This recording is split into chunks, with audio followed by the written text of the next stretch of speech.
फैगौ इलेक्सनाव बे नंगौ समनिया मालाबा इलेक्सन गेलेनो मोनला टी हिसाबाव बे क'क्राझाराव गेलेनो मोनला बे बाहा गेलेहैदों खिन्थु बियो जोंनि क'क्राझार ST हिसाबै बे सिटआव गेलेनो मोनला जोङो नैबे आदानि नाजानायाव बुंनो थाङोब्ला जोङो बे खामानिखौ जों नुदों ओमफ्राय खामानि मावनो हागोन बादिखौ जोंबो सानाखिमोन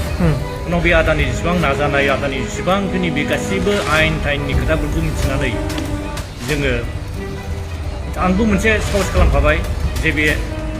नोंगौ जों बेखौ नांगौ आरो बे जोंनि थाखाय बिराद गोनांथार होननानै गोदो आवगायाव मावदोंमोन आरो जोङो जों ज' दंमोन नाथाय लासैनो गुगालांजोबनानै रावबो मानसिफ्रानो बे खामानियाव आखाइ होआसै इभेन जोंनि गोरों गोराफ्राबो प्रफेसार लेक्सारारनिफ्राय लानानै बुंजायो बे माथो बर' कसारिखासोनो बर'खासो बिनि सार्टिफिकेटखौ बोरै दाननो हानांगौ माथो हाइकर्ट सुप्रिम कर्ट देरहाबायनो बेबायदि होनजानायाव जोंखौ अनेक मरेल डाउन होदोंमोन अनेक जोंखौ अपदस्थ होदोंमोन थेवबो जों नाजादों दा बेखौल' रायजो राजाफ्रा मिन्थिनो लुबैदों जे जों गावजों गाव बुंलायबाय थादों जे माब्रै बे नगर सरायनिया बोरै ST सार्टिफिकेट मोनखो बिनिबो अनेक डिबेट जालांबाय अनेक खोथा जालायबाय खिन्थु जोङो बेफोरखौ बुंनांगौब्ला बिराद जारिमिन दंबावो खिन्थु जोङो दा बै सिगांनि थांनाय इलेक्सन केस होनानै 2014निफ्राय नांदों बेखौ इलेक्सन जेला नगर सरायनि दारैनो बे समनिफ्राय खिन्थु बेखौ बाद होनानै जेला इलेक्सन केसा मोननैबो जोङो हाइकर्ट सुप्रिम कर्टआव जेनबाय होननानै बुंबाय होमबा सिरि थाजोब्बाय बयबो फावसायनानै थाजोब्बाय खिन्थु जों आदा आरो आं स्पेसियेलि स्क्रुटिनि कमिटियाव जोङो नांफिननानै ओरैबायदि जोङो एकदम नांथाबबाय ओरैबायदि नाजाबाय जों मोनफ्रोमबो आयेननि मोनफ्रोमबो दफानि मोनफ्रोमबो माबे इन्डियान कनस्टिटिउसनाव मा आयेनजों जोङो बे ST नङै मानसिखौ जों बोरै ST गनायनानै लानो आरो जों बेखौ बोरै फोजोबनो हागोन बेखौ जों नागिरनानै मोनबाय दा लास्टआव जोङो बेखौ जेला जों स्क्रुटिनि कमिटियाव होयो बे समाव जोङो बेखौ आरो जोङो कर्टआव होदोंमोन जे स्क्रुटिनि कमिटिया जोङो अलमस्ट गासिबो माने प्रसेसखौ फोजोब्बाय बे बेसेबां इनकुवारि खालामनांगौ बेसेबां फोजोब्बाय थेवबो दानाखै दानैलाय जोङो बिसोरनो मोनसे आवगायाव मोनसे बे केसखौ बेखौ फोजोबनो थाखाय जों PIL केस होदोंमोन बे PIL केसआव हाइकर्टआ होनबाय जे PIL केसआव जोङो बे PIL केसखौ जों अर्डार होनबाय 23 मार्चनि दायो 24 जालायबाय 23 मार्चनि 1 थारिखआव जों अर्डार होबाय जे बे सर'निया नङै माने कमिउनिटि जाय कमिउनिटिया ST नङा बिसोरनो मानो सार्टिफिकेट होदों होननानै जेला कर्टआव बुंबाय ट्राइबेल समूहखौबो होनबाय आरो बेखौ सोर गभर्नमेन्टआ होदों बे गभर्नमेन्टआ बोरै होनो हाखो बे मानो होनबा इन्डिया गभर्नमेन्टआ बे पार्लियामेन्ट पास जानानै प्रेसिडेन्सियेल सहि जायाब्ला रावबो कमिउनिटिया आं उमुक होननानै लानो हाया आरो बियो बर' कसारि बर' होननानै लादों खिन्थु जों मिथिगौ बे बर' नङा खिन्थु बर' होननानै लादों दाना बोरै नोङो गुबुननि नाम लानानै गुबुननि कमिउनिटिनि गुबुन जाथिनि नाम लानानै गुबुन जाथिया बेखौ बे सार्टिफिकेटखौ लानो हाया नङाबाथ' गोबाङानो लानो हागौमोन जे जोंबो बर' कसारि होननानै दा लानो हाया दा अनेकानो दं बिदि बिनाय खिन्थु बिदि लानो हागौ दा जों होनबाय बे नङा आरो नंगौबा बियो बर' बानायनाय नङामोन मानो होनबा जुदि बर'ब्ला बर'नि ब्लाडब्ला जुदि बर'नि फिसाब्ला बे बै बियो सर'निया जादों जानो हागौ बर'आबो सर'निया जादों राभाया सर'निया जादों लालुङाव सर'निया बा सोरबा दास देखाफ्राबो आसामाव असमिया मानसिया नलबारिया बरपेटा मानसियाबो सर'निया जादों खिन्थु बिसोरो बर' नङा खिन्थु जाय बर'आ बे बर'खाब्ला बियो माब्लाबो अना बर'आव थांनाय नङामोन दानाय नङामोन बेहायनो जों सन्देह खालामबाय बे मानसिया बर'ब्ला बर' सार्टिफिकेट लानानै ST जादोंब्ला बे बर'नि अना बर' दानाय नङामोन ओंखायनो बे निस्सय बर' नङा होननानै जों बेखौ नांथाबथारदों जों बेखौ होदों आरो बेबायदि थायोब्ला बियो दा जेरै 10 बोसोराव जोंखौ ओरैबायदि लस खालामना होबाय डिफाइभ खालामना होबाय जे जोंनि मोननांगौ मोन्थाइफोरखौ जोंनि STनि मोन्थाइफोरखौ बे दंस' खालामना होबाय बिनि थाखाय जोंहा बिराद गोसोआव दुखु मोननाय गाबखांनाय थाबाय थादों जों माब्ला हानो जों जानो गैया लोंनो सुख गैया जों बिदि जादों जोङो दिनै गुवाहाटियाव दैलि जोङो फुङाव फैनानै मोनायाव थांफिननांगौ जादों एखम्बा जों हर थानांगौब्ला जों थानो हाया जों थांफिनबोदांदों बिराद खस्थ' मोनदों थेवबो जों बेखौ नेवसिदों बे आदाखौ दा बुंनो हागौ आदाया जेरै रिटायार जानानै दिनै 74-75 इयार्स जाबाय थेवबो बियो मालाबो नांनानै मेंबायलै नांना दोननोसै थाथोंसै होननानै बुङाखै दा आरो बे आदाखौ जों बेसेबांबा जोङो साहस होफादों आदा जों हाथारो दे जों इनकारेज होनानै दिनै जोङो बे हाइकर्टआनो जोंनो बे PIL अर्डाराव होबाय जे बियो सरनिया बर' कसारिनो आरो बिसोरो नोंसोरो आसाम गभर्नमेन्टखौ होनबाय नोंसोर माबे आयेनजों माबे दफाजों नोंसोर माबे कनस्टिटिउसननि आयेनजों नोंसोरो बिसोरनो नटिफाइड नङै मानसिफोरनो बोरै एसटि सार्टिफिकेट होदों दाना बिसोरो जबाबदिहि जाबाय होमबा बिसोरो 7 दिन टाइम लादों 7 दिन टाइम लानो होनबाय जोङो ओमफ्राय 7 दिन हाइकर्टआ टाइम हरदों 7 दिननि उनाव बिसोर होनबाय नोंस्रा जुदि बेखौ नोंसोर जे इन्टारिम नोंसोर दिनै जेबादि अर्डार होदोंमोन नटिफिकेसन होदोंमोन सरनियाफोरनो बर' कसारि लानानै होनो हागोन होननाय बेखौ उइद्र' खालामाब्ला नोंसोरनि साख्रि बा नोंसोर मा जागोन नै बेखौ गिनानै बिसोर उइद्र' खालामबाय बिसोर उइद्र' खालामदों बे उइद्र' लेटारखौ खिन्थु जों ओरैबायदि खालामबावदों बा जोङो चेलेन्ज खालामनो हागौमोन नोंसोरथ' उइद्र'ल' खालामबोबायब्ला उइद्र'ल' खालामनानै एथ' गिदिर क्राइम खालामनाय बायदि जोंनि जाथिखौ दंस' खालामबाय खिन्थु बे उइद्र' खालामनायजोंनो बिस्रा गबाय उइद्र' खालामनाय माने ओरैबायदि सरनिया जाथिफोरनो जों होदोंमोन भुल क्रमे खिन्थु जों उइद्र' खालामना लाबाय माने गैला बे समनिफ्रायनो गैखालामोन दा जोङो बिनि सार्टिफिकेटखौ दाननो हानांसिगौमोन बै समावनो जोङो इन्डिया गभर्नमेन्टआव पार्लियामेन्टआव थांनानै बेखौ दानहोनो हानांसिगौमोन नाथाय जोंनि खमजोरिखौ नुबाय जे जों सानै साथामल' खामानिया मावनानै बे जोंनि एथ'बो बर'नि संगठन गिदिर संगठनफोर दङ दल संगठन दङ मानो बिसोर नाङाखै नैबे खमजोरि जोंखौ खमजोरि मोननानै बिसोर दानाखिसै आरो जों मोना बेजों जों सानदोंमोन मा बेजोंनो जोब्बाय हाइकर्टआ होनायजोंनो जोब्बाय ओमफ्राय गावसोर उइद्र' खालामनानै जोब्बाय दाना ओमफ्राय उइद्र' खालामनानैल' जोबा मानो होनबा बे मानसि सासे एमपि जालायनाय बे भट गेलेनानै देरहानाय दा बेखौ इन्डिभिजुवेल बिनि केसखौ दाननांगौ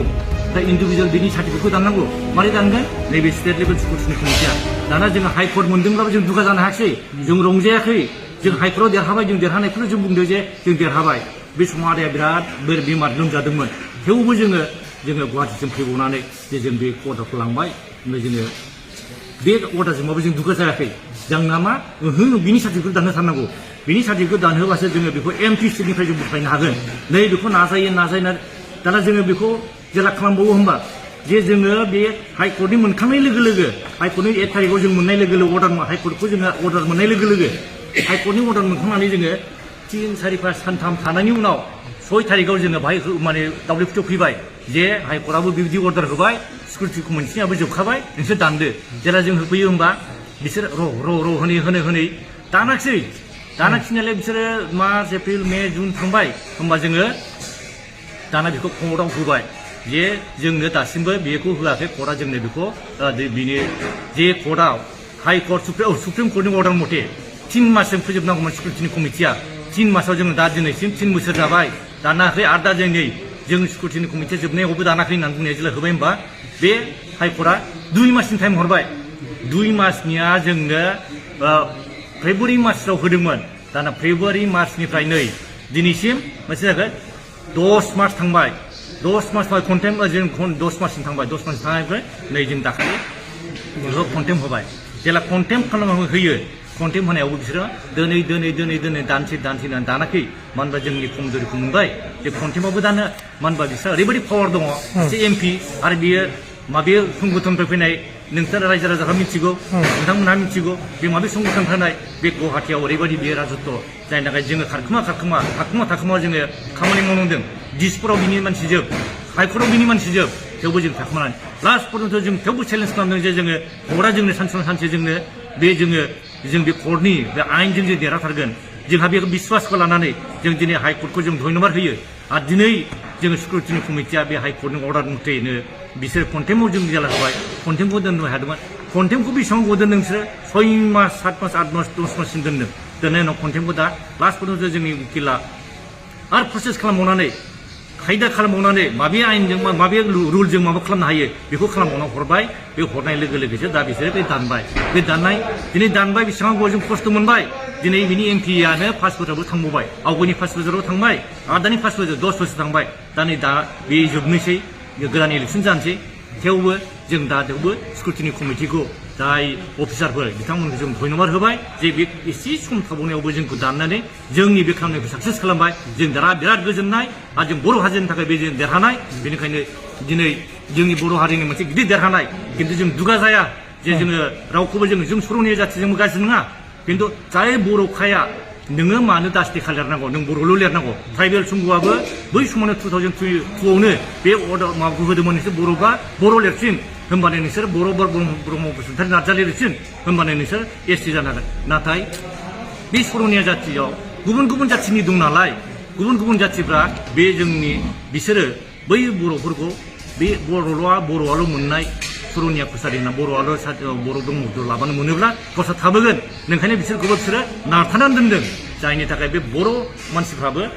माने ब्रह्म बसुमतारी दासिमबो लिराखै आरो बे लिरैनि थाखाय बिसोरो दा जोंजों बेबादि बिसोरो गावसोरनो अलखदाव गोलैनानै दं गावसोरनो बे अलखदाव गोलैनायनि थाखाय बिसोर दा एसटिखौ बिबाय थादों खिन्थु बै गुबुन जाय कमिउनिटिनि मानसि बिसोर मोनखाया खिन्थु जोंनि बर' बा राभा बा लालुं जाय एसटि मानसिफ्रा बिसोर मोननायनि बा बिसोरनि थाखाय जोङो जेबो जोंहा ट्राइबेल सुबुङा जेरैबा जोंनि बर'फ्रा जोंनि दल संगठनफ्रा जोंहा आपत्ति गैया जों सर'निया जाथिनिबो जोङो एगेन्स्ट नङा खिन्थु जोंना बेल' जे संबिधानाव जेखौ दं बिसोरो आयेनजों नांनानै लाबोदों बिसोरो संबिधानाव आयेन पास खालामनानै बा पार्लियामेन्ट पास खालामनानै लाबोदों होमबा नोंसोरबो जुदि एसटि मोनोब्ला नोंसोर लानो जोंहा आपत्ति गैया खिन्थु नोंसोरो जे इलिगेल भाबै लानानै आरो जों बर'नि लानानै बर'निनो उल्था मावबाय जुदि हय बियो बर' सार्टिफिकेट लादों बर' बादि मावोबा बिटिसिनि एगेन्स्ट मावाबालानो बर' जाथिनि थाखाय मावोबा बर' बिटिसिनि थाखाय जुदि मावोमोनब्ला बर'लेण्डनि थाखाय मावोमोनब्ला उन्नतिनि थाखाय मावोमोनब्ला बा बर'नि एगेन्स्ट बुङामोनब्ला जोंनि मार्टियार्सफोरनि जोंनि लिडारफोरखौ अपमान खालामामोनब्ला जोंनि मार्टियार्सफोरखौ बे बिराद अपमान खालामदों दिसपुराव बियो जाय माबायाव दिसपुरनि जोंनि बर'नि एमएलए फोरनि जोंनि राजभवनाव बियो थानानै दुगा बे लेक्सार होदों अपमान खालामदों नाथाय जोंनि लिडारफोरा रावबो खुलासियाखै बिनि रावबो बे जबाब होआखै नाथाय जोंहा गोसोआव गाबखांदों जे सासे अना बर' मानसिया जोंनि बर'नि सायाव माने अन्याय भाबै जोंखौ नासयनानै दोनबाय जायनि थाखाय जे जों मोननांगौ बेखौ मोनाखै बेफोरनि थाखाय जों नांनानै दिनै जोंनि बिराद गिदिर देरहानाय बे जोङो हय सर'निया जाथिनि थाखाय जोङो एगेन्स्ट नङा खिन्थु जोङो जोंनि मोन्थायखौ जोंनि मोन्थायखौ सिख'नानै जोंखौ अपदस्थ होनायनि थाखाय जोङो दिनै जों बिराद खुसि आरो जों बर' रायजो राजाफ्रा बेनि थाखाय खुसि जानो हागोन आरो फैगौ इलेक्सनाव बे नंगल सर'निया मालाबाबो इलेक्सन गेलेनो मोनला मालाबा एसटि रिजार्भआव बे क'क्राझाराव गेलेनो मोनला बे बाहा गेलेहैदों खिन्थु बियो जोंनि क'क्राझार एसटि रिजार्भआव बे चिराव गेलेनो मोनला आरो सोरबा बेबायदि लाखोमानानै दा अनलाइनजों लाखोमागासिनो दं लाखोमावनो गेलेनो नागिरा बिनि थाखाय जों गसंगोन मानो होनबा बेवहाय गावबागाव दल संगठनफोरनि दलफोरनि पार्टिफोरा जेला इलेक्सनाव स्क्रुटिनि खालामो इलेक्सन नमिनेसन साबमिट होयो स्क्रुटिनि रावबो अबजेक्सन खालामाबा बेबायदिनो थांगोन बिनि थाखाय जोङो गसंगोन बिनि थाखाय जों प्रटेस्ट खालामनो थाखाय जोङो फैगौ इलेक्सनावबो जोङो नमिनेसन होनानैबाबो जों गुबुन हारिखौ होबथानायनि थाखाय बे राहाखौ जों लागोन